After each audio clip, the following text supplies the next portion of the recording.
Thank you for tuning in to Omni Wellness Studio, hosted by Keith Osment and Ali Rico. Through this podcast, we hope to bring you inspiration, knowledge, and strength through hearing about our experience and others that will help you win each day in life, business, and fitness.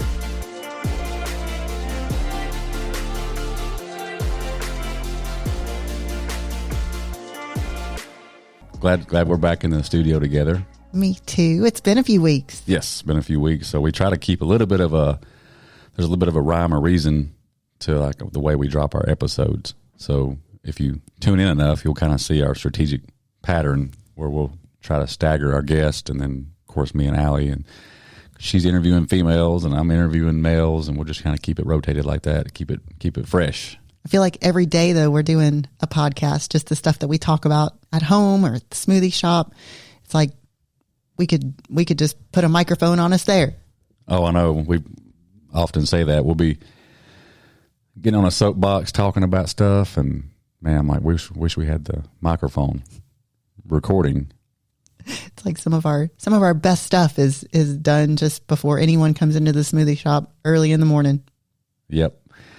Well, cool. So I think our goal with this episode is me and her both agree that we get a lot of questions through our inboxes, and a lot of it's kind of in the same types of questions.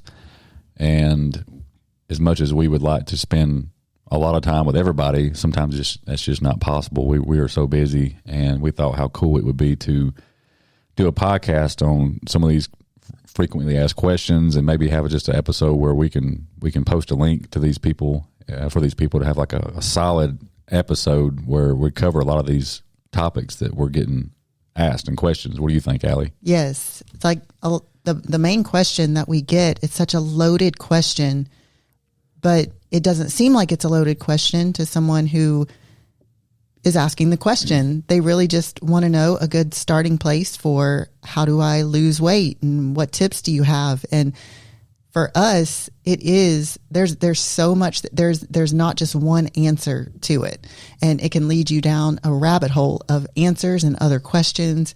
And there's just not enough time in this short period that I think the person thinks that we're going to be able to answer it in. Yep. The same here. I'm like, I agree. Yeah. People will ask me a question, and I naturally want to ask questions back, because for me to be able to help them, I need to know other information, but that takes a lot of time, and you're self-employed and you're running in several businesses. It's just a lot of back and forth. And yes, it does open up a can of worms to where you just don't know. Next thing you know, you've messaged back and forth for an hour, and you still don't really feel like you've, even scratched the surface with the person. So if you are one of those people that has wanted to message either of us and say, I need to lose X amount of weight for these number of reasons, where do I start? What are your best tips? This episode is for you. Yep. Well, what's some of the, what type of questions do you sometimes get? What's a good question that we can kind of start off with? Or how many calories should I eat to lose weight? Yeah. So obviously that can, you got different variables there, male, female, how active you are. So that's a loaded question. And, right. But, I tell a lot of people, we live in an age where information is kind of at your fingertips. There is some really cool online calculators. If you don't have access to a body composition machine like we have at Spartan, we have the eVolt machine that will actually take information about your metabolism and your goals, and it's probably as close as you'll ever get to getting it pretty close to where you need to be. But if I realize that people live in towns that don't have access to machines like that, but you don't know. You can Google that too. You'd be surprised. Go to eVolt.com or InBody.com and just search up locations, and you might have a machine, in your own town or 30 minutes away that's totally worth the drive. And you brought up a good point that it opens up the other questions of male or female and your age and your activity level. All of those things matter when it comes to finding that caloric intake that's going to help you lose weight. It there's not just one blanket statement of, oh, you need X amount of calories and you're going to lose weight. There are a lot of variables that come into play. And when I was first starting my weight loss journey, I did just Google online calorie calculators, and it gave me where I inputted what was my gender, what was my age, what was my activity level, and what was my goal, which was fat loss. And it gave me a general, it gave me a number, but I also understood that that was a general caloric guideline, and it was a good place to start. Yep. And it depends on what stage you're in. And like I said, it's so many variables. Like if you're a person that needs to lose like 100 plus pounds, I don't know if I would be even concerned about counting calories at that point, because if you're a person that has 100 pounds to lose, you just need to focus on just cleaning up your diet a little bit. And maybe once you knock off, that 100 pounds and you kind of hit a plateau, then you start being concerned about calories. But to me, if you're 100 pounds overweight, the last thing you need to be concerned about is an exact calorie goal. Right. You can just make small changes. You can, yeah. We've talked about this before. You can trade in the sweet tea for, gosh, you know what I used to do? I used to do unsweet tea, and I would do packets of Splenda. Yeah. Cause if you're a person that's 100 pounds overweight, you're getting in calories from somewhere. All body fat is stored calories. I don't know if you know that or not, but that's really all it is. It didn't happen overnight. It's just been years and years of some habits, and it's packed it on. So to unpack it, you just got to start making some changes. And yes, the changes can be, we talked about it before in previous episodes, low hanging fruit like liquid calories. That's a no brainer in my opinion. Stop drinking the sugary sweet teas and the soft drinks. That alone, I think I've proven on some whiteboard stuff in the past posts that you can lose up to 5 pounds a month just by knocking those out. Isn't that crazy? Just if that's all you did. So yeah, if you're a person so we'll kind of use different examples. If you're a male or female that has 100 plus pounds to lose, or right there at it, you don't need to get too caught up in all the sciencey stuff and the exactness and the tracking. It really, you just need to control what you're putting in your mouth. Yeah. That's what it boils down to. Honestly, just eating a little bit better, a little bit less than what you're eating right now. And that can come in the form of the liquid calories. It can come in the form of if you're making a sandwich and you put mayonnaise on both sides of the bread, it can come from putting mayonnaise on one side of the bread. It doesn't have to be this huge change. It can just come from something small, just like that. Yep. And that's the problem with, foods today in general. It's a very, I call it double-edged sword, because not only do you have food just on every corner, it's just so easily accessible these days. You got DoorDash, you got restaurants on every corner. These foods taste good. They're processed. They got chemicals in there. The dopamine you get when you eat them, it's so easy to turn the food for stressful days. But yeah, if you're a person that has a chunk of weight to lose, it's going to take small changes. Instead of eating the burger and fries or the Chick-fil-A sandwich and fries, just clean it up a little bit, and you'd be surprised what happens over 30 days. And then when the weight loss plateaus, and what that means is you're just not seeing any change on the scale. So you might have dropped a certain amount of weight, and then you're getting on the scale and you're like, nothing's moving. Some people will want to give up at that time. That's not the time to give up. That's just the time to reevaluate. So that might be the time where you find yourself an online calculator and you start calculating what calories you need. And that might be the time where you start being a little more conscious of what you're putting in your body and how much calorically you're putting in your body. And you create that deficit, what we call a deficit, which is just eating less than what your body needs to maintain its current body weight, and you go from there.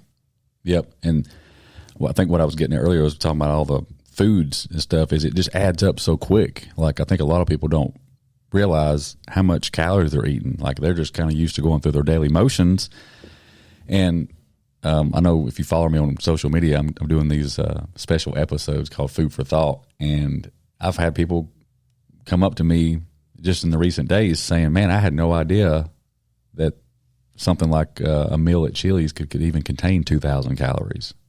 I'm like, yeah, man, it can happen or more. Mm-hmm. So it's seriously just so much calorie dense foods out there that, yeah, you just start making a little bit of changes, skip this food or don't get this condiment. It compounds over a month's time to where you're naturally cutting back on calories without making drastic changes. And that's when you're able to knock off 5-10 pounds a month. All right. What you got next on the list? Protein. That's kind of important, right? Yes, it is the most important macro, in my opinion. Yeah, I always tell people, and I've just started recently doing this. I said, look, if you're looking for like the one unicorn magic pill, it's protein. It's protein. Like it literally is. Like if you wanted the magic unicorn of all things, I would say protein's probably it, right? When I get anyone started, and I'm talking anyone from my mom to my daughter to someone that's never even tracked anything before, I say start with your protein. Don't worry about your fat. Don't worry about your carbs. Just focus on the protein. And when you do that, the other stuff just kind of falls into place from what I found. Yeah. So how much protein should I get? How does a person, what's a good formula for that? So a good formula for that would be take your body weight and multiply it by, on the low end, 0.8. Yes. 0.8 grams per pound of body weight. And then what you can do is you can even go up to 1 gram per pound of body weight. And the reason that I give that low number and the high number is because you go with that high number and sometimes that can be a little overwhelming. It's some women that I have worked with, they're, let's just say 180 pounds, asking a 180 pound woman to take in 180 grams of protein when they've never tracked anything before and they have never eaten that kind of protein. Yep. That can be very overwhelming. So bringing it back down around 150 grams, something like that. And I don't even know if that math works out to even 0.8. I honestly don't know, but it's not an exact science, but that's a good roundabout figure to go on. Yeah, and if you're a big old guy, let's just say on the far end of the spectrum, you're a guy that's 350, 400 pounds, just shoot for like a good starting point for you would be 200 grams a day, honestly. Yeah. I mean, you probably, if you were to track, you're probably not even getting that much in. So what would you say good sources of protein would be? What's your opinion on that? Protein sources, obviously, like you got eggs, egg whites, chicken breast, chicken tenders. That's one thing is a lot of people forget that you got different types of chicken. If you're not a chicken breast person, I love chicken tenders. I love chicken tenders too. And I'll tell you why. Number one, they're easier to cook, a lot easier to cook. Sometimes you can get these chicken breasts that are just really, really, really thick and you'll have to, I would pound them out to where they'll be nice and even. The texture is different in a chicken tender. I personally like the texture better than a chicken breast. They've been out of chicken tenders at the grocery store and I've had to get just regular chicken breasts and then I'll cut them to where they'll be nice and even to where they're easier to cook.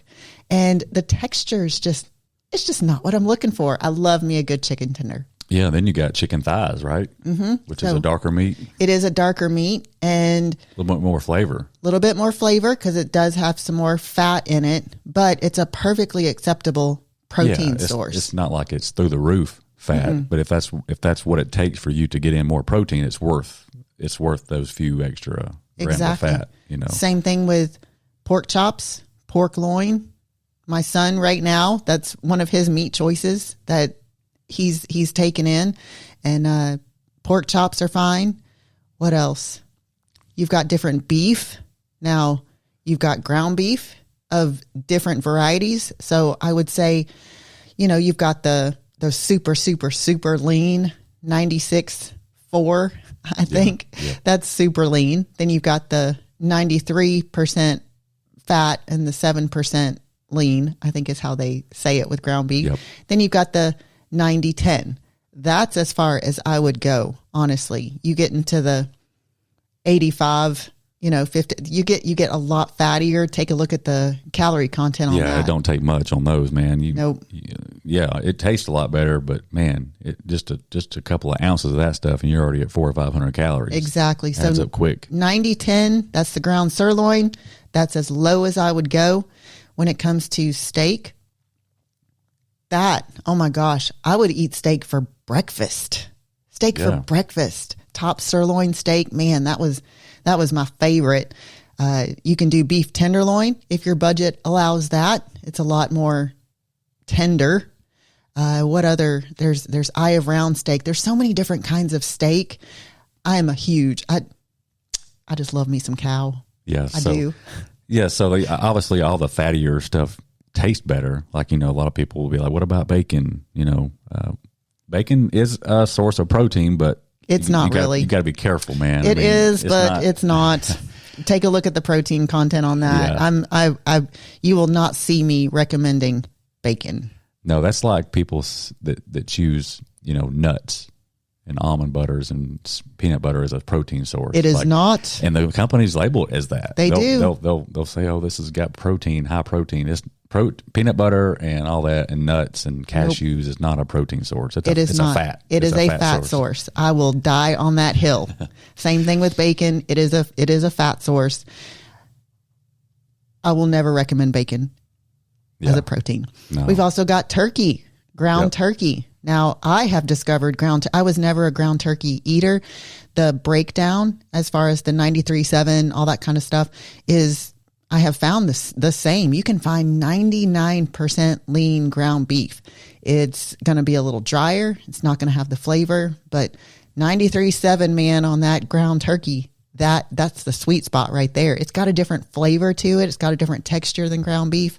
Ground turkey is amazing. I love it. Then you got your fishes, like your tilapia and salmon and all that stuff, which is good. Greek yogurt has been a huge part of my life for a while. The single serving cups, Oikos makes triple zero Oiko single serving cups, and they're awesome. They're 15 grams of protein each. Mm-hmm. So let's shoot for 150 divided by 5. So if you're a person that's trying to get in 150 grams of protein per day, you need to be eating 30 grams of protein 5 times a day. That's kind of how that breaks down, give or take. So it's not impossible. A lot of times people will freak out, because they're like, man, how am I supposed to eat that much? But it's doable. And that's why when I design nutrition programs for people, I will do the 5 or 6 meals over the course of a day. And there's nothing magical about stimulating your metabolism or keeping your metabolism stable. All those things, may or may not happen. But for me, the main reason of doing the 5 meals is so you're not trying to cram in 50 grams of protein. Oh, you're talking about like eating every 2 or 3 hours. Yes. Yeah, yes. Like you said, there's nothing magical about it. There's nothing magical about that. I mean, gosh, if you want to eat just 3 meals a day, you absolutely can do that. But it can be overwhelming, especially for a woman or even for a guy who's just not used to eating that much food in one sitting. Just spread it out over the course of 5 or 6 meals. Then you can get your protein in, and you probably will find that you are more satisfied through the day, that your appetite is under control a little bit more. I know that right now I'm in a caloric deficit, which I don't do well with hunger. But I will tell myself, hey, in 3 hours, you can eat again. You're going to be fine. So it gives you a little something to look forward to when you know that you're not just eating these 3 huge meals during the day. It can be psychological. Yep. And a lot of people are just so dang busy. They let too much time go by to where that hunger does build up to where you do kind of make not good decisions, or you just can't ever reach your protein goal because you're not spreading it out and being disciplined enough to slow down just for 5 minutes to eat a protein bar or a thing of Greek yogurt. So my advice to people that are working in busy environments where you're just kind of on the go is to set alarms on your phone. Just about to say. Like set an alarm on your phone at like between that time slot between breakfast and noon, that goes off that says, hey, take 2 minutes to slam back a protein shake, or it don't take long. No, it doesn't. And you've seen me do this.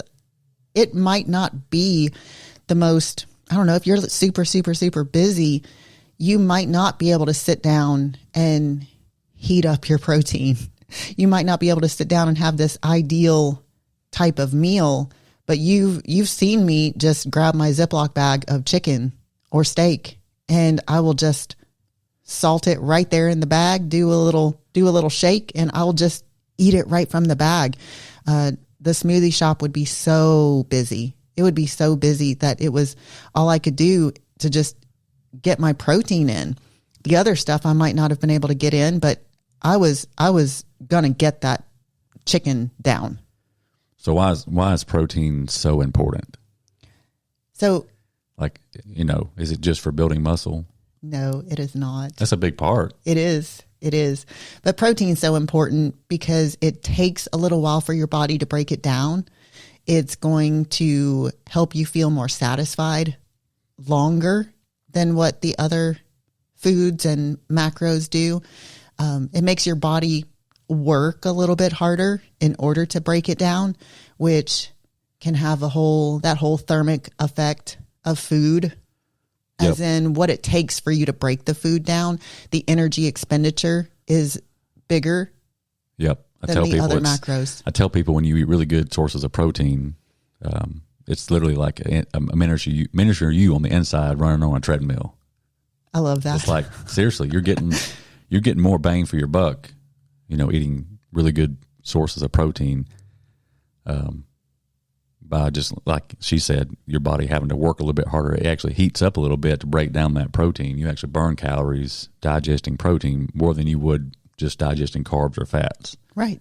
So I say if you've never tracked anything before and you need a place to start with your protein. Yep. So about 1 gram of protein per pound of body weight on the high end is a good place to start. Like she said, take your body weight and times it by 0.8 for the low end, and then 1 gram per pound of body weight on the high end. And then, yes, protein will keep you full through the day and it will help build muscle. So that's like, in my opinion, it's like a win-win-win. It's a triple win. Yep. The next thing that I would do is I would write down all the reasons that I wanted to lose weight. So that could be anything from your doctor told you needed to lose weight for whatever reason, your high blood pressure, your blood pressure's through the roof. You might be borderline type 2 diabetic. They can see that coming. It might be you were able to wear the same size pants for all of these years and all of a sudden you can't fit into your pants anymore. It could be you want to be able to get on the floor and play with your kids. Like, there could be a slew of reasons why you want to lose weight. I would write all of those reasons down and I would just be conscious of it. I would just really just get a clear vision of what it is and why you want to lose weight. Yeah, it needs to be a little bit more deeper rooted reason than just say, hitting a goal number on a scale. Right, because what happens when you hit the number on the scale? Where do you go from there? Yeah, it needs to be a little bit more deeply rooted, like, not only doing this for yourself and for your health, but maybe your loved ones. Think about, how truly just making changes and carving away at becoming the best version of yourself, how much that's going to impact not only you in all areas in your life, but like people that are watching. Our kids watch so much more than what we think they watch.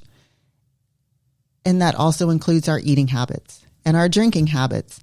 If you're eating and drinking the high sugary type foods. I grew up in a house where we drank sweet tea every single night. I remember going away to college, and my sisters talk about this too. We would drink sweet tea in the dining halls because it made us feel like we were at home. That was a pattern that was created from the time that I was little, was drinking the sweet tea. I had to break myself of that. So I learned that from my family growing up. But my kids now are huge water drinkers because they watched me drink water, and they watch what we do. And that can, like I said, it can go either way. If you are eating nutritiously and drinking your water and you're exercising, your kids will watch it. And when that flip switches in them, when the switch flips, I get that mixed up every Switch single flips. time. When that switch flips in them, then it's just going to feel natural to them. It's like, what I say, monkey see, monkey do Yes. type thing. Yes. So, yeah, I mean, If not- they're, yeah. I mean, it's just be real. Like, if you're a person that's already dealing with health issues, male or female, and you got little ones and you're letting them kind of fall in the same patterns, and do you want them to grow up doing the same things and having the same issues, when they get into their 30s, 'Cause they will. to be blood pressure medication, to be, diabetic, to be on this and be on that and have all these issues. I don't think you would want to wish that on anyone, especially your kids. Right. And as parents, we want to make our kids happy. So we want to give them the chicken nuggets and the macaroni and cheese and whatever sodas that they want, because sometimes, let's just be honest, it's easier. It is easier than listening to them complain that they're not getting the chicken nuggets and the macaroni. And that's not to say they can't ever have that, but you can have a nice balance there. One of the things that I would do when my kids were growing up is they could have more of certain foods, and others I would cap them. Yes, you can have this many chicken nuggets and that's it. But if you want more of this over here, if you want more broccoli, because my kids were little weirdos and they liked broccoli. I say that because I did not like broccoli. I would let them have as much of that as they wanted, and they liked having that choice. And so they would usually go for more broccoli. There were certain foods that I would let them have more of. But if you're feeding your kids in a way and your eating habits are in such a way where it's just to make them happy when they grow, it's just not setting them up for the habits that they need in order to live a healthy lifestyle. Yeah, you're basically kind of molding them to emotionally eat in a way, right? When you agree. If you're just appeasing them and trying to make them feel better. I'm even careful about celebrating with food too much. Every once in a while, it'll, of course, birthdays and holidays and stuff like that. But just because they come home with an A, it doesn't mean it's time to go get some ice cream. Like, I just never created that connection with them as far as food. Ooh, let's celebrate, or a achievement, and ooh, let's celebrate with food. Yeah.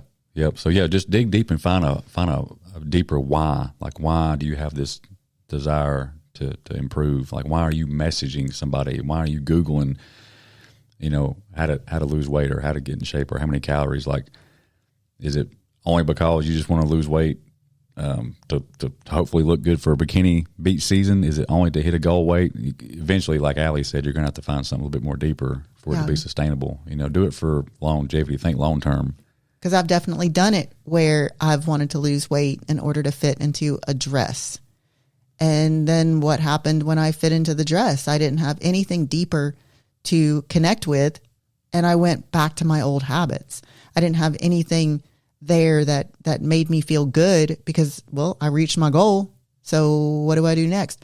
And I see that too with people who are reaching for a number on the scale. Once they reach that number, then they're going to just be magically happy. Well, that kind of stuff does take some upkeep and maintaining. If you go back to your old ways, then that weight is going to come back on. Yep. What you got next?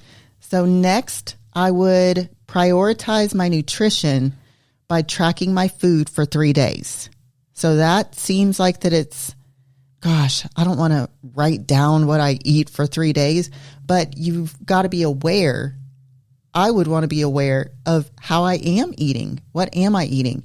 And that just, awareness is huge. If you can be aware of where you're starting from, then you can change it. If you can track it, you can change it. This is what I'm super passionate about, because I don't know, there's so many different angles I can attack this one, because I've heard people say, I'm not tracking, that just causes me to have a bad relationship with food. I'm like, well, correct me if I'm wrong, but I think you might have a bad relationship with food already.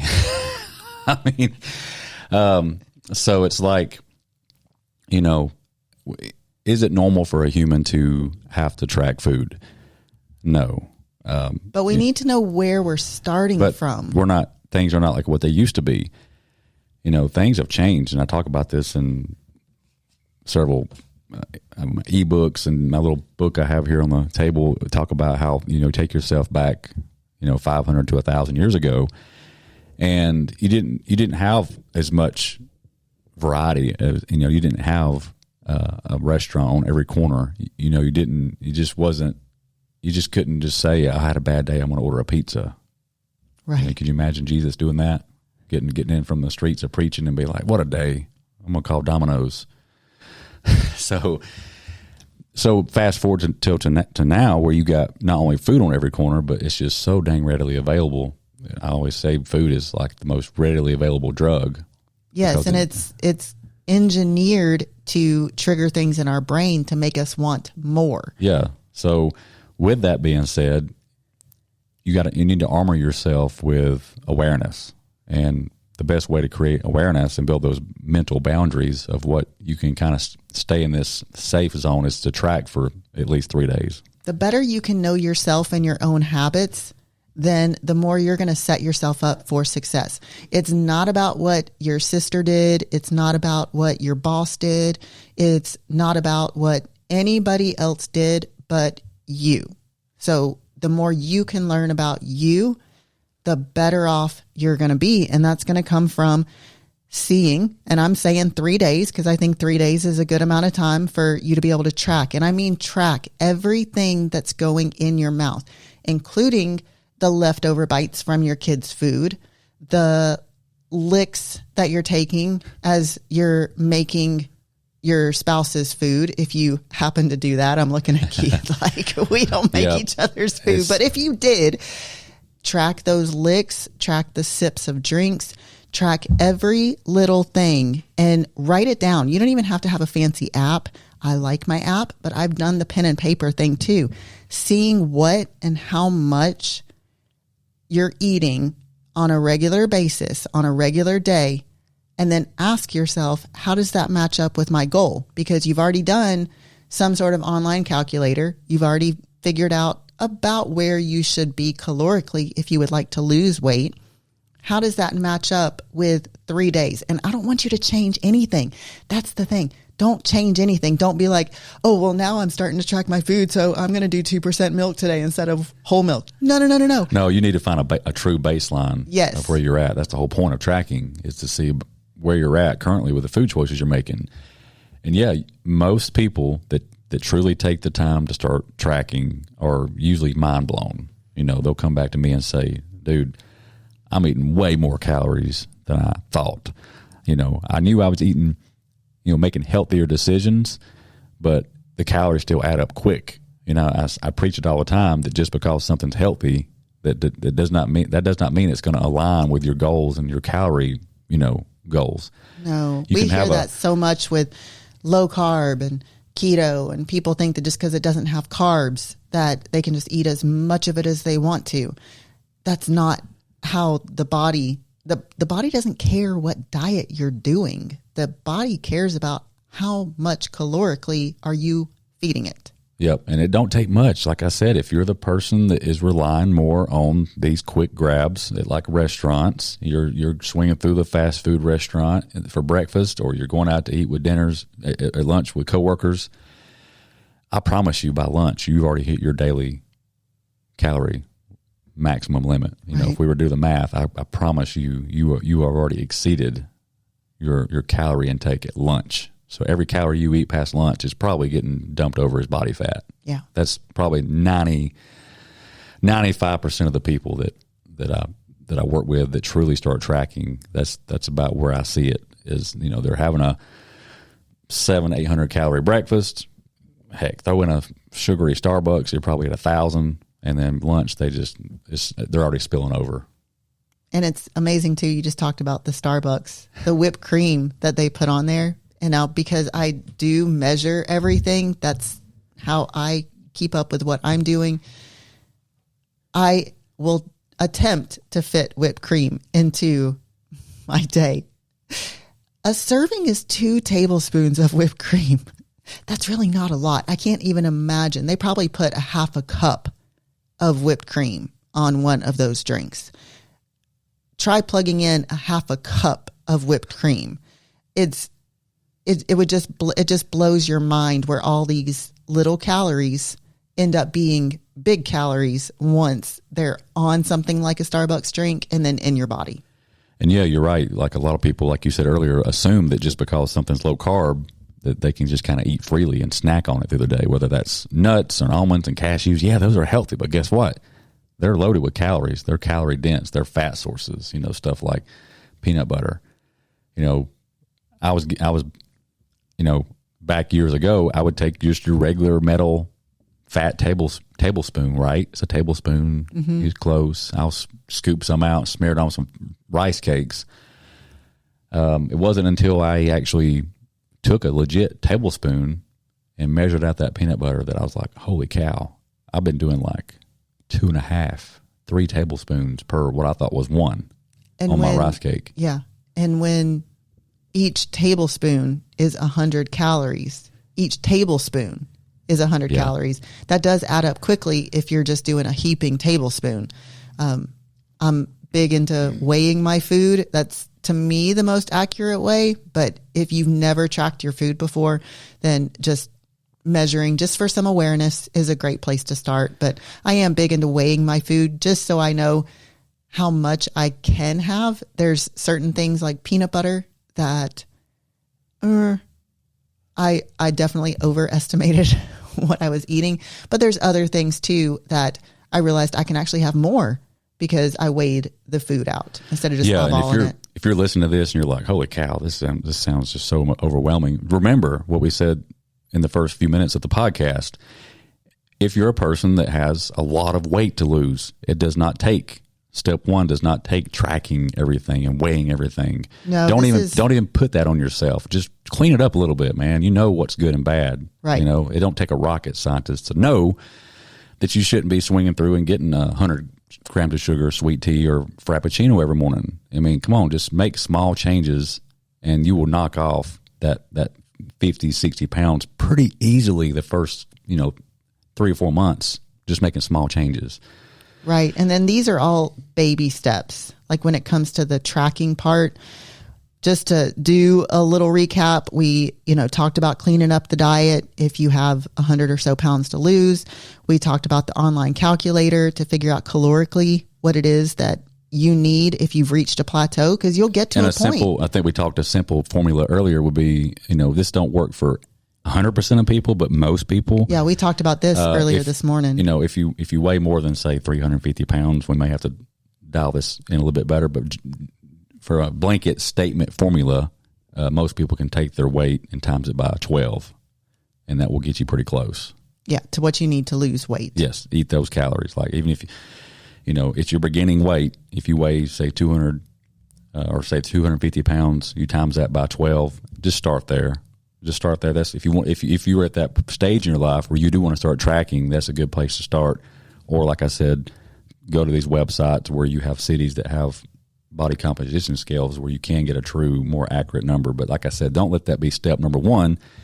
If you're got 100 pounds to lose, right. Don't take that. If the people that I think need to track are those people that have hit that plateau. They're the ones that will tell you, hey, I've already lost, I lost 100 pounds last year, but they're having trouble peeling off this last 20 pounds, or they want to make some true body composition changes. And a lot of these people are not getting enough protein. That they don't know that until they track. Right. So if you're a person that's already had some weight loss success and it's at a plateau, yes, you may be ready to start weighing everything. You need to do it for 3 solid days. Because like I said, you're going to do this and your mind's going to be blown at how either over you are or how under you are. And like I said, never assume that just because something's healthy that it's going to align with your goals. I've said this so many times where I can go and eat a healthy salad from Subway or a wrap, and yes, it's healthy. It's got, it's not fried, but that wrap or salad can still have 800 to 1,000 calories. Right. So from there, what I would do is I would start logging my food with my current caloric goals in mind. So where you figured out where you need to be calorically in order to lose weight, I would start logging my food with that in mind. I would start prioritizing my water. A lot of times people can make major changes just by increasing their water and getting, say, an ounce per pound of body weight. That's just a general recommendation. I would start prioritizing my protein. I'd start prioritizing my fiber. That's all I would worry about. I'd start filling my days with foods rich in protein and in fiber and focusing only on those two things. And you would really be surprised how there's not a lot of room to fit in some of this other stuff. When you're focused on your protein, that right there not only will make you feel more satisfied, the fiber as well, but you start looking at protein-rich foods, you start looking at fiber-rich foods, it makes you look at your carbs differently. I remember when I first started and I was paying attention to my fiber, if it didn't have 3 grams of fiber or more per serving, I wouldn't eat it.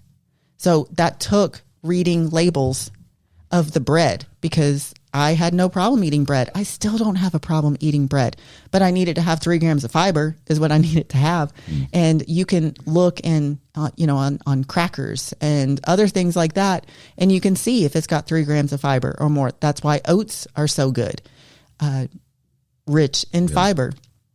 And then with the protein, like I said, protein, it takes a little while for protein to break down in your digestive system. So that's going to help you just feel fuller longer and make you feel more satisfied.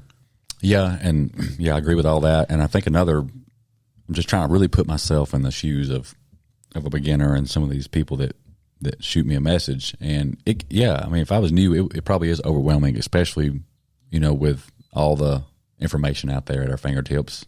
You probably don't know what to trust. You see stuff about intermittent fasting, you see stuff about carnivore, you see stuff about vegan, all that stuff. But I'm telling you, it goes back to what we said a while ago.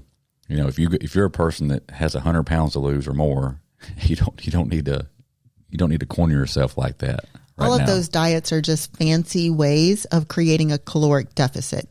So unless there is an ethical reason why you're doing the vegan thing, or there's a reason specifically that you're doing keto, because there are reasons specifically medically that a doctor would prescribe that to someone. But if your only reason is because you heard that vegan diets give you greater weight loss, that's all that's doing is just creating the caloric deficit that you're looking for. Yep, I call them vehicles. There's a keto vehicle, there's a carnivore vehicle, there's they're all just intermittent caloric fasting deficits. But, I'm not a fan of any extreme. I think at some point they're all not sustainable.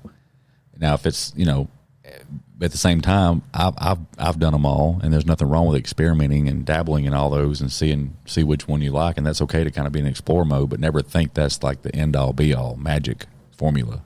Because like she said, it's all, regardless of which vehicle you take, whether it's vegan or carnivore or keto or intermittent fasting, they're all forms of just restriction to some degree. They're all kind of pushing you into a corner of, hey, and say, hey, here's your boundaries. Or, hey, over here's carnivore, here's your boundaries. They're all creating some kind of, and that's what's crazy is people will start off as a newbie and they'll get on they'll have some success, pretty quick with a trendy, restrictive diet like keto or intermittent fasting, but then they're singing the praises.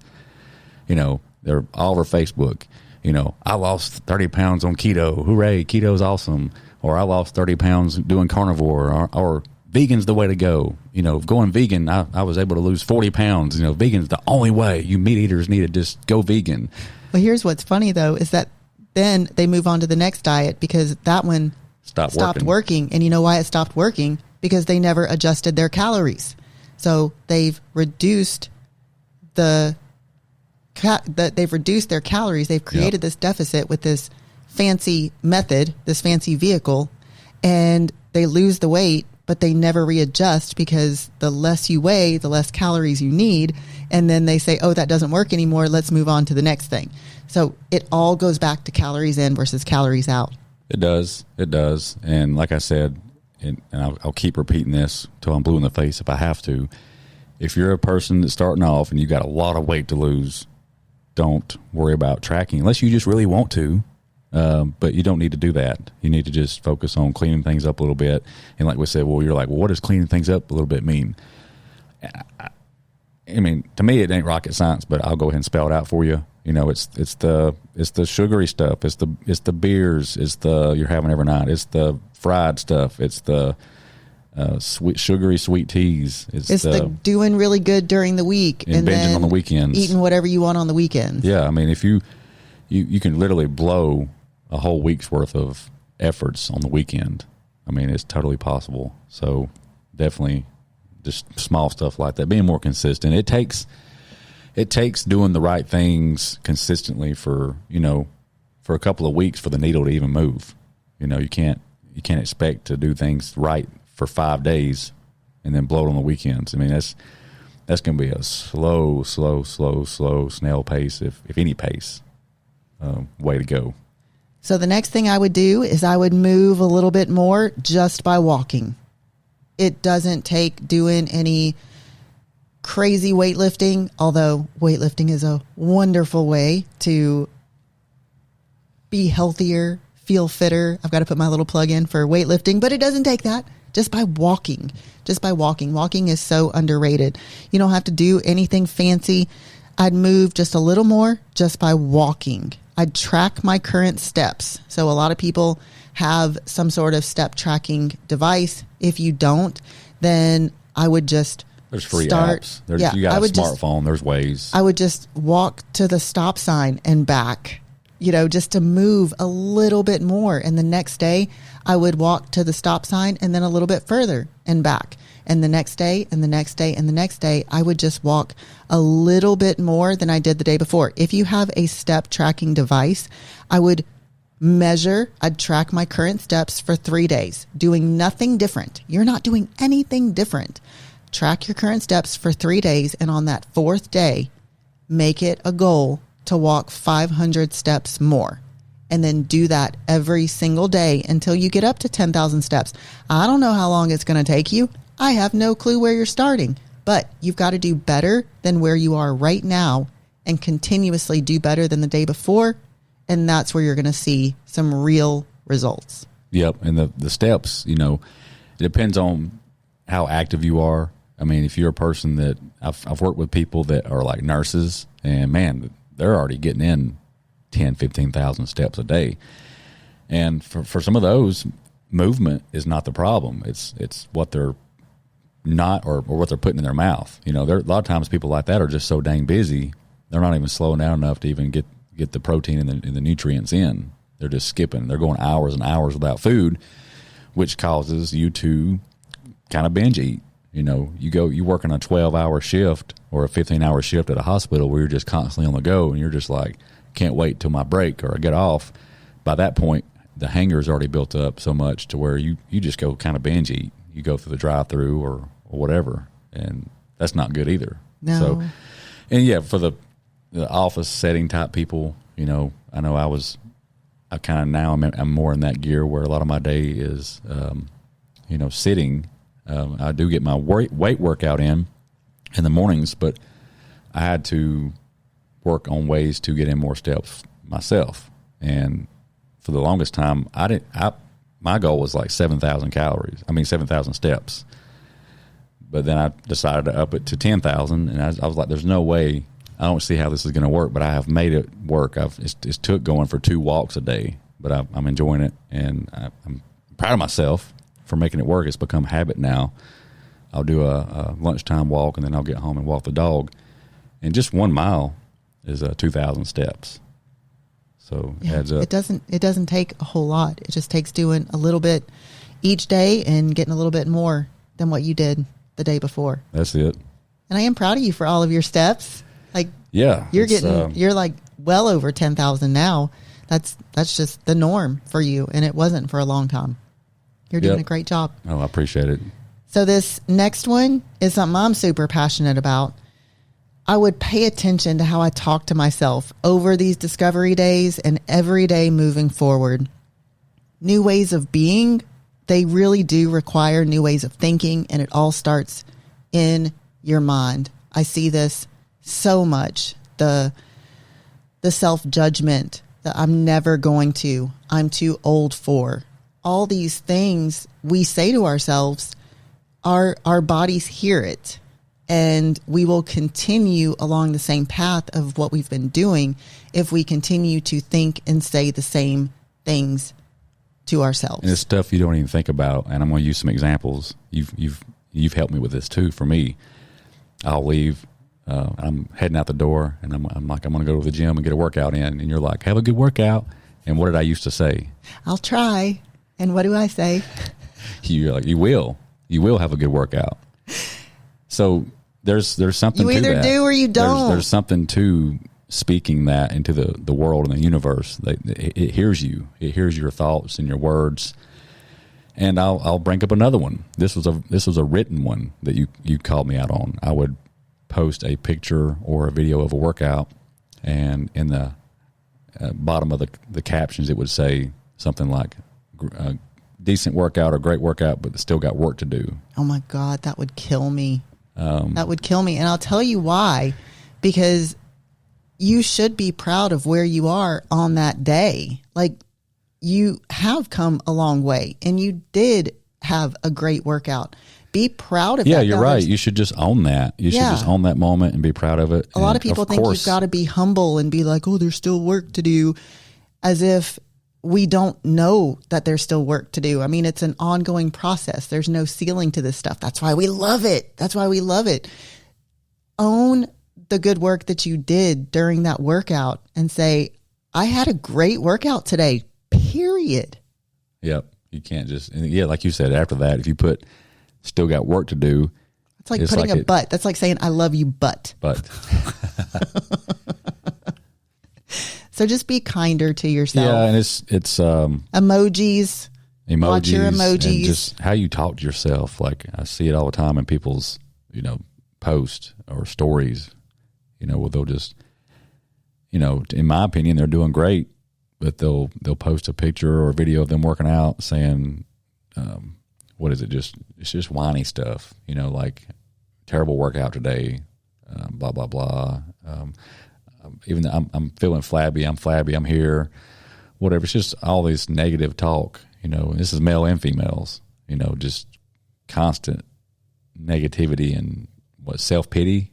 Yeah. It's self-deprecating. I'm not big into the self-deprecating humor anymore. I can recognize these things because I used to do these things. So I used to do the self-deprecating thing. I used to call myself a hot mess, or gosh, I can't even think of some of the other things. The hot mess is the one that sticks out in my head. And I see so many ladies mostly will call themselves hot mess. Well, if you continue to call yourself a hot mess, you're going to continue to get hot mess. And believe me, I continued to get hot mess.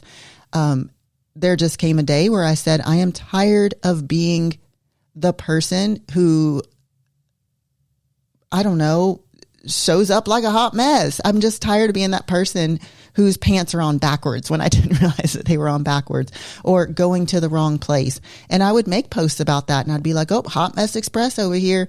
Well, I had to stop doing that if I wanted to not be that hot mess. It gets exhausting.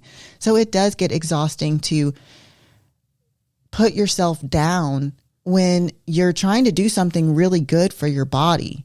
You continue to put yourself down, you're going to continue to get exactly what you've got. So you have to consciously tell yourself, stop. We're not doing that anymore. And I mean, you literally tell yourself that. Stop. We're not doing this anymore. And you create a new thought. You say, I'm doing the best I can today. You say, I really did have a great workout today. I really like the way my arms look. And you leave it at that. Yeah, you don't have to totally just flood it with the negative stuff. It all starts in our mind. It really does. It does. And the whole speaking things, or whether that's verbally, out loud or written.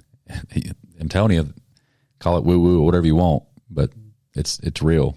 Yeah. The universe. Call it what you want. I can sit there and prove that whole thing right. So you've heard of that saying, your vibes attract your tribe. All right. Same thing with your emotional or spiritual, your words in your whether they're verbally spoken or written out, that's attracting the energy into your life. Mm-hmm. So if you're constantly spewing that stuff verbally or written out in a caption, guess what? The universe is going to feed you. It's going to keep giving you more and more and more. What that does is it just continues. You continue on the path that you're on. And the whole reason that you're messaging us or you're Googling, how do I lose weight, is because you want to change. So it starts in your mind. That's the easiest, but it's also the hardest because it's just a pattern of thought. That's all it is. It's just a pattern of thought that's gotten so much momentum that you don't even realize that it's there. And that's why it feels hard, because there's just this like trying to stop a train going however many miles an hour. I don't know how fast a train goes. 200. Like, there you go. I don't know. I don't know either. And then the last thing that I would do is understand that it's progress over perfection. Lasting change takes time. It takes consistency. Not doing good during the week and relaxing on the weekends, man, that's just not going to get you anywhere. Keith touched on that earlier. It's going to be a slow go if you're not consistent, even on the weekends. You don't have to be perfect, but you also have to know that you've just got to be better and let it compound over time. Yep. You've just got to know that if you mess up, let's just say that you do the whole, I'm going to be really good during the week, and then on the weekend something happens, that train just totally derails. It takes you learning from that experience and moving on, not judging yourself, not beating yourself up, and doing better, not just saying you're going to do better the next weekend, but actually doing better the next weekend. Yeah, and you got to remember the situation that you're in didn't happen overnight. So you've got a lot of momentum going in one direction, and you're trying to change this momentum. It's going to take some time and some stumbles to figure out how to get yourself in the momentum going in the direction you want to go. Yep. And I've seen a lot of cool, awesome transformations, through our 8-week challenges. People, if they can just stay focused for 8 weeks, man, that needle can move a good bit. Is it a week thing? No. Is it 2-week thing? No. They put in some good solid focus for 8 weeks. That's 2 months. And I guarantee you they weren't perfect. No. Because nobody is. Nobody is. You could do 80%. You could do 80% and you would still get results. A lot of people say, oh, I'm an all or nothing person. I'm an all or nothing person. That's, to me, your way of procrastinating. That's your way of making an excuse as to why you can't do it, because if I'm not perfect, I can't do it. Well, that's just something you've told yourself along the way. You can find progress at 80%. Yep. And like I said, this needs to be, we talked about the why earlier. It just needs to be your goals need to be attached to more than just reaching goals in a certain time frame anyway. It don't need to be a crash diet. It don't need to be a keto diet where you drop 20 pounds in 1 month and then don't know where to go. You need to think just overall becoming the best version of myself in all areas for the long haul, not months, but years. I love that. Yeah, I love that. And for me, the better I am physically, as in my nutrition, the more I learn about myself, the more I can get my nutrition dialed in, the more my workouts are dialed in. Because like I said, there's a lot of other variables and factors that come into play. I am a mom. I do manage Spartan Smoothies. I do have my Spartan Bar business. I've got a lot going on. So I'm not going to be perfect in all aspects, but I am working on being a better person each day. And the more that I can work on being a better person, then everything else just seems to fall into place. And the best way for me to work on being a better person are things I have control over, like how my body moves and what goes in my body. Yep. And I've always kind of pondered on why we put this whole fitness and nutrition thing such high on a pedestal.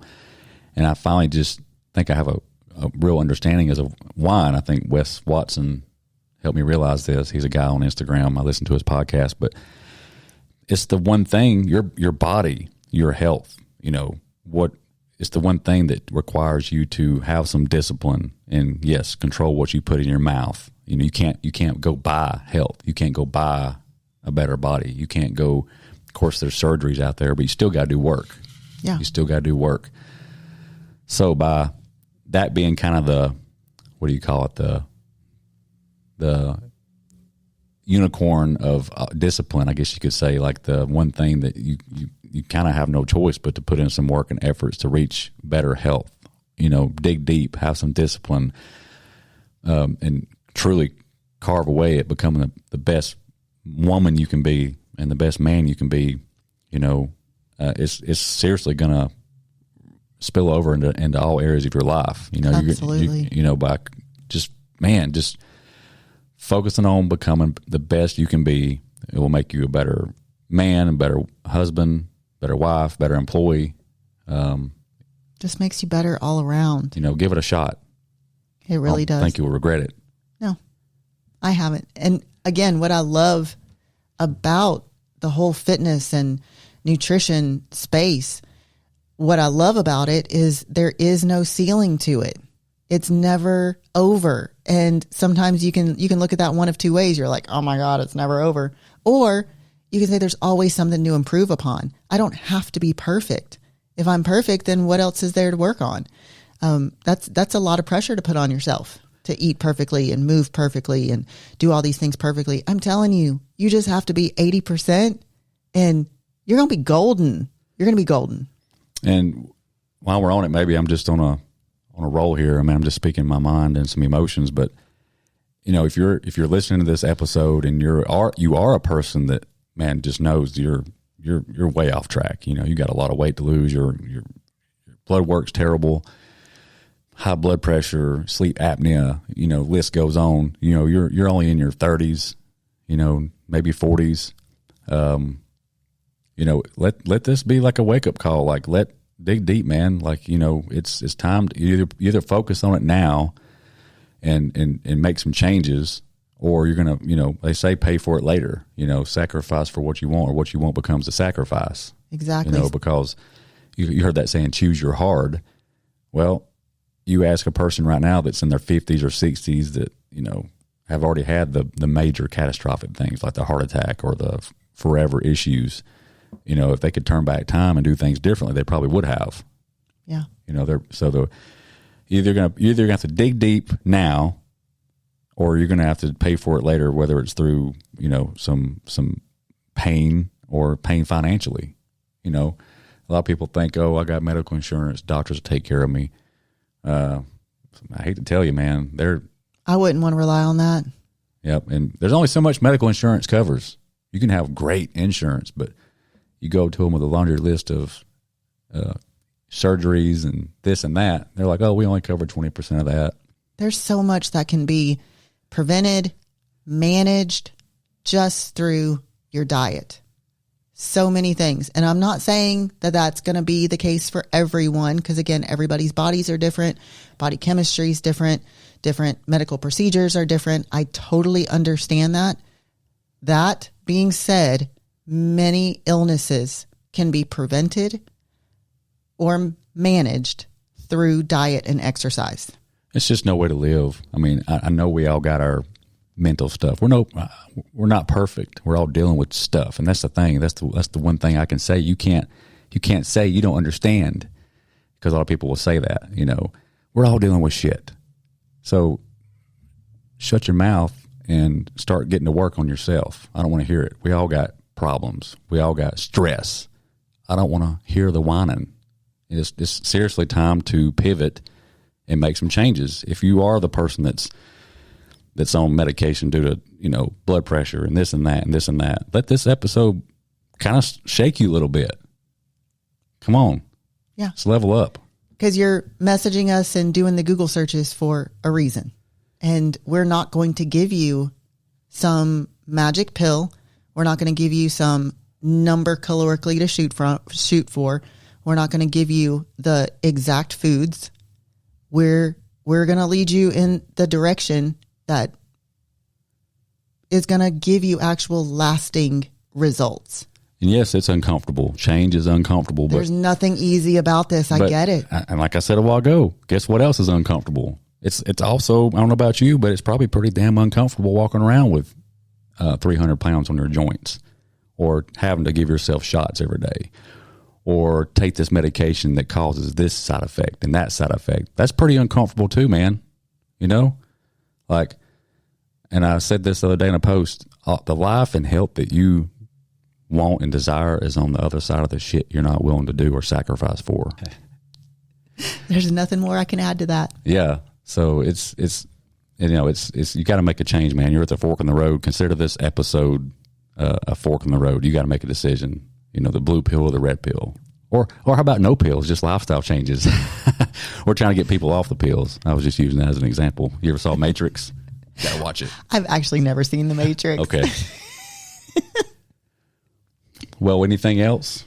You got other questions that come through? No, I think that's it. We're providing you with the tool shed, the tools. You just got to reach in and grab one and get to work. All right. Well, appreciate y'all listening in, and hope we'll see y'all next time. Thank you for listening to another episode. If you receive any value from the show, please share, subscribe, and give us a rating.